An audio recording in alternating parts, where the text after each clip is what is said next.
भाइयों और बहनों नमस्कार। आज मैं लेकर आया हूँ अपनी एक कहानी। भारत मेरा देश है। देशभक्ति और राष्ट्रभक्ति की एक भावपूर्ण रचना।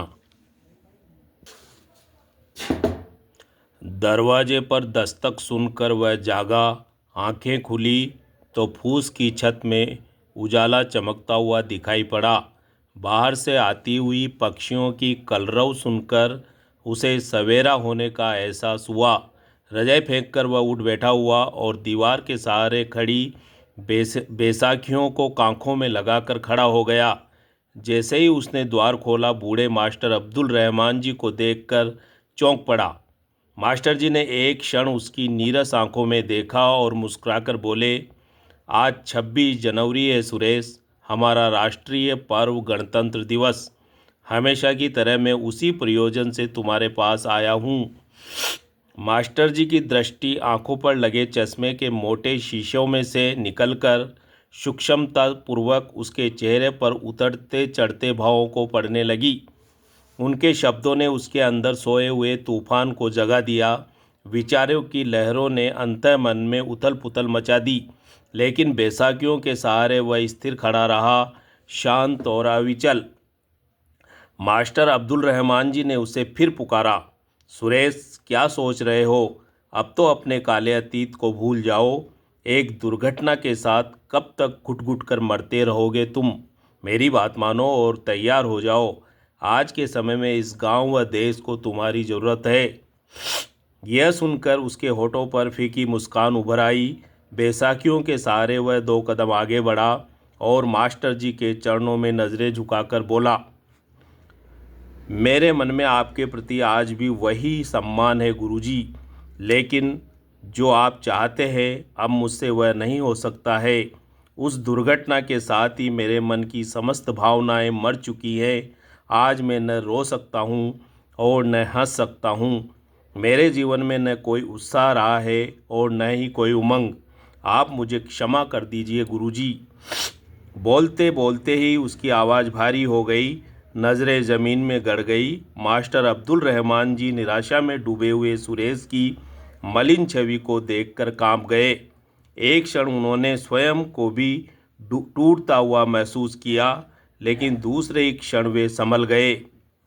जीवन में हर दुर्घटना कोई न कोई घाव कर जाती है सुरेश, जो समय के साथ स्वतः ही भर जाता है। घावों को भर जाना चाहिए, जो उचित भी है, क्योंकि मन में जख्म लेकर जीना दूभर हो जाता है। मैं मानता हूँ सुरेश कि तुम्हारे साथ अन्याय हुआ है, लेकिन ये भी सत्य है कि ज़िंदगी कम ही लोगों को न्याय देती है। इसका मतलब यह नहीं है कि हम जीना ही छोड़ दें, निराश हो जाएं और विरक्ति का दामन थाम लें। यह कहकर मास्टर जी क्षण भर रुक गए। उनकी आंखों में नज़रें गड़ाकर वे फिर बोले, तुम मुझे देखो सुरेश, ज़िंदगी ने क्या दिया है मुझे। समय से पहले ही बीबी चल बसी और मैं आंसू बहाता रह गया। समय गुजरने के साथ धीरे धीरे वहीदा के इंतकाल का गम कम हुआ और इकलौते बेटे की आंखों में मैं बचे हुए जीवन के सपने देखने लगा था। बहुत ही बुद्धिमान व होशियार था मेरा फजलू, लेकिन पढ़ाई की पूरी करने के बाद बरसों तक की बेरोज़गारी ने उसे कुंठाग्रस्त कर दिया था। धीरे धीरे उसने बोलना छोड़ दिया, खाना पीना छोड़ दिया। पता नहीं ऐसा कौन सा गम बैठा उसके जहन में कि एक रात वह पंखे से लटक गया था। जवान बेटे की लाश पर मैं फूट फूट कर बहुत रोया था। जीवन के अंतिम पड़ाव पर आज मैं अकेला रह गया हूँ सुरेश, लेकिन देखो फिर भी मैं जी रहा हूँ। तुम्हारे जैसे युवकों की आंखों से, बच्चों की मासूम मुस्कान से मैं जीवन की उमंग व उत्साह चुराता हूँ और जीना सीखता हूँ। जो कुछ हुआ उसे भूल जाओ सुरेश, और स्कूल में आओ। वहाँ नन्हे नन्हे बच्चों की आंखों में तुम्हें निश्छल और निष्कपट जीवन का समंदर दिखाई देगा, जो तुम्हारे नीरस जीवन में फिर से खुशियाँ भर देगा। मैं नहीं चाहता कि मेरा दूसरा फजलू भी। बोलते बोलते मास्टर जी की आवाज़ भर्रा गई। हृदय का दर्द पिघल कर आँखों में भर आया। चश्मा उतारकर उन्होंने अपनी नम आंखों को पोंछा और शिथिल कदमों से स्कूल की ओर चल पड़े। अपने घर के द्वार पर वह बैसाखियों के सहारे अकेला खड़ा रह गया। थोड़ी देर में मास्टर जी उसकी नज़रों से ओझल हो गए। सहसा उसके हृदय में पड़ा हुआ दर्द का पिंड पिघल गया और आंखों में भर आया। उसकी दृष्टि धुंधला गई और एक बार फिर अतीत की कुछ स्मृतियां आंखों में तैरने लगी। प्रतिदिन सुबह नीला बुशर्ट व खाकी नेकर पहनकर वह तैयार हो जाता था और जैसे ही घंटी बजती थी, किताबों का थैला कंधे पर टांग कर स्कूल की ओर दौड़ पड़ता था। थोड़ी देर में वह गांव के बाहर तालाब के किनारे स्थित स्कूल में पहुंच जाता था। किताबों का थैला कक्षा में रखता और बाहर मैदान में छात्र छात्राओं की कतारों में आ खड़ा होता था। इसी समय मंच पर खड़े मास्टर अब्दुल रहमान जी का रोबीला स्वर गूंज उठता, सावधान विश्राम, सावधान विश्राम। शोर भरे वातावरण में स्तब्धता छा जाती और तभी मंच पर खड़ी चंद्रा अपनी सहेलियों के साथ प्रार्थना गाने लगती। प्रार्थना समाप्त होते ही वह मंच पर चढ़ जाता और अपना दाहिना हाथ आगे उठाकर प्रतिज्ञा बोलने लगता। भारत मेरा देश है, समस्त भारतीय मेरे भाई बहन हैं, मैं अपने देश से प्रेम करता हूँ। बोलते बोलते ही उसकी वाणी ओजस्वी हो उठती, चेहरे पर तेज उभर आता और हृदय से फूटा देश प्रेम आंखों में छलछला आता। प्रतिज्ञा पूरी होते ही मास्टर अब्दुल रहमान जी मंच पर चढ़ाते। वे छात्र छात्राओं को संबोधित करते। मेरे प्यारे बच्चों, प्रतिज्ञा के बोलों को अपने जीवन में ग्रहण करना सीखो। शब्दों की इन 4 पंक्तियों में ही हमारे जीवन का गहरा सार निहित है। सुरेश कुमार से शिक्षा लो। इस नन्हे से बालक की आंखों में बसे हुए देश प्रेम को पढ़ना सीखो। मुझे उम्मीद है कि बड़ा होकर यह बच्चा इस गांव का नाम रोशन कर देगा। समय गुजरता रहा, उम्र बढ़ती गई और उसकी प्रतिज्ञा के बोलों में भी निखार आता गया। स्वतंत्रता दिवस व गणतंत्र दिवस के राष्ट्रीय पर्व पर जब स्कूल के मैदान में सारे गांव के लोग जमा होते, तब उसकी आवाज़ का महत्व और भी बढ़ जाता था। वह पूरी गंभीरता के साथ प्रतिज्ञा के शब्दों को बोलता। उसकी आंखों में उमड़े हुए देश प्रेम को देखकर श्रोता मंत्रमुग्ध हो जाते। उसके मुख से निकला एक एक शब्द लोगों के दिलों में गहराई तक उतर जाता और उदासीन हृदयों में भी देश प्रेम जागृत कर देता। मास्टर अब्दुल रहमान जी की आंखों की चमक बढ़ जाती और गदगद होकर वे उसे गले लगा लेते थे। मिडिल स्कूल की परीक्षा पास करने के बाद उसका गांव का स्कूल छूट गया था। अब वह मंडी के स्कूल में पढ़ने जाने लगा था। गांव से कई लड़के वहां पढ़ने जाते थे। 6-7 किलोमीटर का लंबा रास्ता। संपन्न घरों के कुछ बच्चे साइकिलों से जाते, उसकी तरह अधिकतर पैदल ही जाते थे।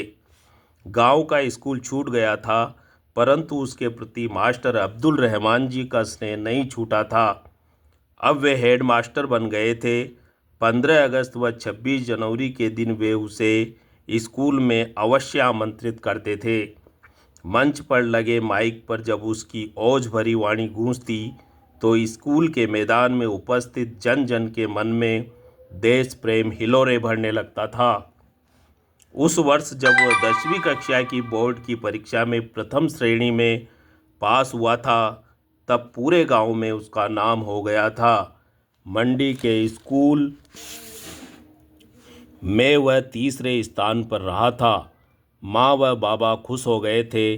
मास्टर अब्दुल रहमान जी के साथ गांव के कई प्रतिष्ठित लोग उसे बधाइयाँ देने घर आए थे। खुशियों के इन दिनों में अचानक एक खबर ने उसे दुखी कर दिया। शहर में चंद्रा का रिश्ता हो गया है, जल्दी ही विवाह होने वाला है। चंद्रा उसे बहुत अच्छी लगती थी। बचपन से ही वह उसे चाहता था, परंतु कभी भी अपने मन की बात उसके सामने प्रकट नहीं कर सका था। यह खबर सुनकर उसका मन अजीब सी पीड़ा से छटपटा उठा। वह दौड़ा और चंद्रा के सामने जा खड़ा हुआ।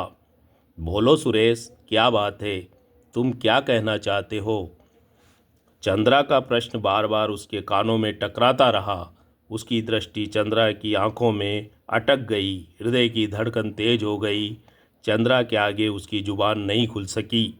अपने मन की बात को मन में ही दबाए वह वापस लौट पड़ा था। कुछ दिनों बाद ही चंद्रा का विवाह हो गया था और वह गांव से विदा होकर अपने ससुराल चली गई थी। चंद्रा गांव में नहीं रही तो उसके अंदर विरक्ति भर आई थी। वह मायूस हो गया था। चंद्रा की स्मृतियों के सहारे कई दिनों तक गांव में इधर उधर भटकता रहा था। फिर उसने स्वयं को संभाला था और पढ़ाई में मन लगाने का प्रयास करने लगा था। एक सुबह माँ बाबा की बातें सुनकर वह कांप गया। बाबा माँ से कह रहे थे, कंचन, एक बुरी खबर सुनी है। चंद्रा और उसका पति कश्मीर की सैर करने गए थे। कहीं जंगलों में आतंकवादियों ने उनकी बस रोककर सारे मर्दों को गोलियों से उड़ा दिया है। अभी तो हाथों की हल्दी मेहंदी भी नहीं छूटी होगी। बेचारी चंद्रा विधवा हो गई है। बाबा की यह बात सुनकर वह विचलित हो उठा था। चंद्रा के प्रति उसके मन में सहानुभूति उमड़ आई थी। इन्हीं दिनों स्कूल की लाइब्रेरी के अखबार में उसने एक विज्ञापन देखा, सेना में भर्ती। विज्ञापन को उसने सूक्ष्मता से पढ़ा। फिर स्वयं को देखा, दुबला पतला लंबा शरीर, गहरे हरे रंग की वर्दी पहने, कंधे पर राइफल उठाए, सीमाओं पर से तैनात भारतीय सैनिक की कर्मठ छवि उसकी आंखों में उतर आई। मन ही मन उसने सेना में भर्ती होने का निश्चय कर लिया।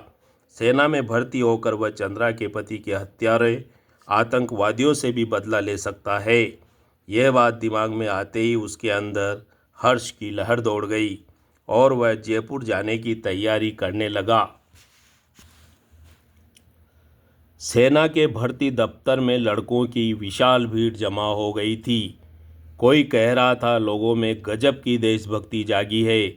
कोई कह रहा था कि ये देश में बढ़ती बेरोजगारी का परिणाम है। लोगों की बातों को वह समझने का प्रयास कर ही रहा था कि भीड़ में अचानक भगदड़ मच गई। लड़के इधर उधर भागने लगे, गोलियां चलने लगी। जान बचाने के लिए वह भी दौड़ने लगा। तभी पीठ पीछे से एक गोली उसकी दाई टांग में आ लगी थी और वह वहीं ढेर हो गया था। सुरेश, अचानक किसी की पुकार सुनकर स्मृतियों का प्रवाह टूट गया।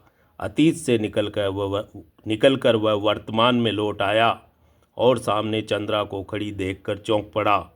चंद्रा, तुम कब आई ससुराल से? मैं आज ही आई हूँ सुरेश। गांव में आकर तेरे बारे में मुझे सब कुछ मालूम पड़ गया है। जो कुछ हुआ उसे भूल जाओ सुरेश। समझ लो ये एक बुरा सपना था, निकल गया। तैयार हो जाओ और मेरे साथ चलो। स्कूल का मंच आज भी तुम्हारी प्रतीक्षा कर रहा है। चंद्रा की बात उसके हृदय में उतर गई। वह छटपटा उठा। चंद्रा, देश के दुश्मनों से बदला लेने के लिए मैं सेना में भर्ती होने गया था, परंतु पीठ पीछे से आकर मेरी टांग में लगी उस गोली ने मेरे हृदय को भी छलनी कर दिया है। मुझे इन बैसाखियों के सहारे खड़ा होने के लिए मजबूर कर दिया है। आज मैं न रो सकता हूँ और न ही हंस सकता हूँ। अब मैं वह नहीं कर सकता हूँ जो तुम चाहती हो, जो मास्टर जी चाहते हैं। तुम मुझे क्षमा कर दो। वह मुड़ा और उसकी तरफ पीठ फेर कर खड़ा हो गया। चंद्रा के सांवले चेहरे पर गहरा विषाद उभर आया। कुछ क्षणों तक वह शांत खड़ी रही। फिर शिथिल कदमों से चलते हुए वह स्कूल की ओर चली गई। स्कूल के मैदान में विशाल भीड़ जमा हो गई थी। छात्र छात्राओं की लंबी लंबी कतारों के सामने मंच पर मास्टर अब्दुल रहमान जी शांत खड़े थे और गांव के सरपंच विजय सिंह जी सभा को संबोधित कर रहे थे। भीड़ में खड़ी चंद्रा बार बार गांव से आने वाले रास्ते की ओर देख रही थी। भाषण समाप्त होने के बाद झंडारोहण हुआ था और तालियों की गड़गड़ाहट के बीच बालिकाएं राष्ट्रगीत गाने लगी थी, जन गण मन गाने लगी थी। तभी चंद्रा की नज़र सुरेश पर पड़ी। बैसाखियों के सहारे वह स्कूल की ओर बढ़ रहा था।